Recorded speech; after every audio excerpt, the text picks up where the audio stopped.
Honorable Rueda. You'll have a chance to welcome them after the Leader of Minority. Honorable Speaker, thank you very much for indulging me. The statement that has been sought by the very able member for Kitutu Masaba, my good friend Clive Gisairo, raises a number of weighty issues, very weighty issues. First and foremost, Honorable Speaker, it is now close to 1 month or thereabouts since this officer was reported to have died in Washington, D.C. Since his death, there have been conflicting statements. A statement from the police was suggesting that this officer had gone for some training in the U.S., whilst a statement from the family of this deceased officer was clear, was categorical that this officer was part of a mission that had been sent to Haiti. Now the family is helpless. 4 weeks down the road, they have not been told what killed their kin. They have not been told when to expect the body of their kin. But more fundamentally, if indeed it is true that this officer was part of a mission to Haiti, who authorized that mission? In the clear face of a court order that any police mission to Haiti remains unconstitutional until certain conditions are met under the law and the Constitution. Can I therefore ask that the chairman of the relevant committee compels the concerned cabinet secretary to come forth and tell the whole country, in addition to the family, as to how this helpless officer found himself thousands of miles away and was allowed to die a solitary death in a foreign land on a mission which remains unclear to date. Is this how we treat our police officers? That once we use them, we send them to some unknown missions, they die there, and then you remain quiet. And the family is crying, is agonizing. And Honorable Speaker, sorry, Mr. Speaker, sir, this is a very, very, very serious matter. And in fact, I would have suggested in a ruling after this, that this question be treated differently. That you compel the cabinet secretary responsible for the police to come here and explain to this house how this officer, and an officer who is just struggling with life from the great land of Omogusi. Why are we sitting officers? Yes, honorable member. From the land of Omogusi. What is your point of order? Minority leader, just take your seat. There's a point of order. The point of order, Mr. Speaker, sir, understanding order number 1, is that ordinarily this house does not entertain comments on statements.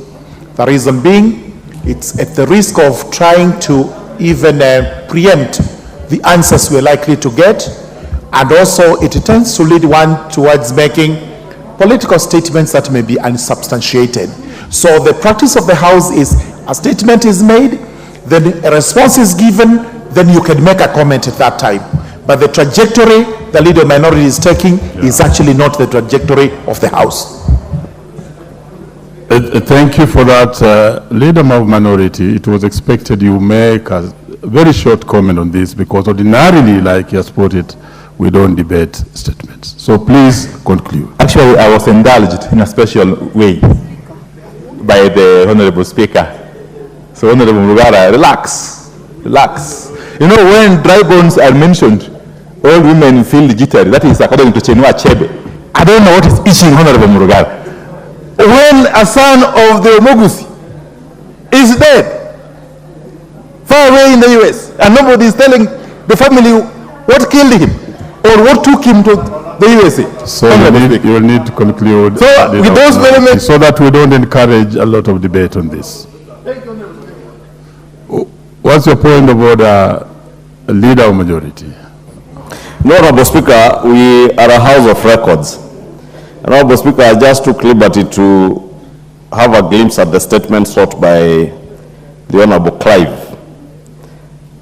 want to agree with the Honorable Murugara that indeed we should not take advantage of such an unfortunate incident as a passing on of an officer who has diligently served our country, an officer who is a father to a very young family.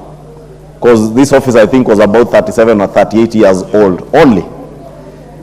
Served this country diligently and served to rise to the point of being a personal assistant to the Deputy Inspector General in charge of the administration police, the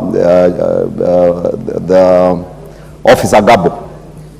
Honorable Speaker, this statement, as much as it was approved, is laden with very dangerous innuendos, all designed to do what you have seen the leader of minority do, use it as an opportunity to issue out unfortunate and very otherwise irresponsible political statements.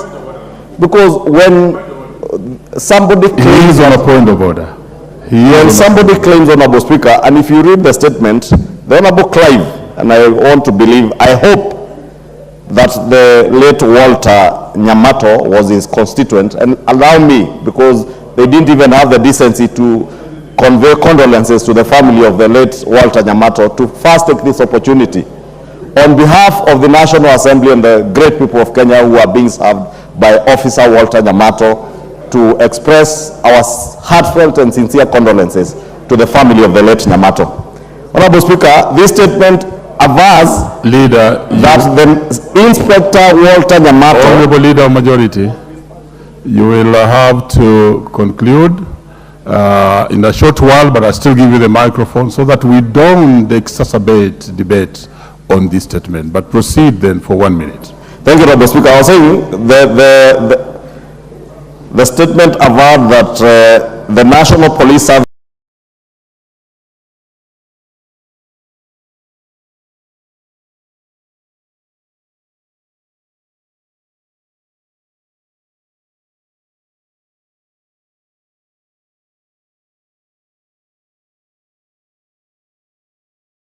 dispatch officers, including the and Haiti, and probably I know they may not have the geography of the world, but at least the leader of minority, I have been to Washington DC with him.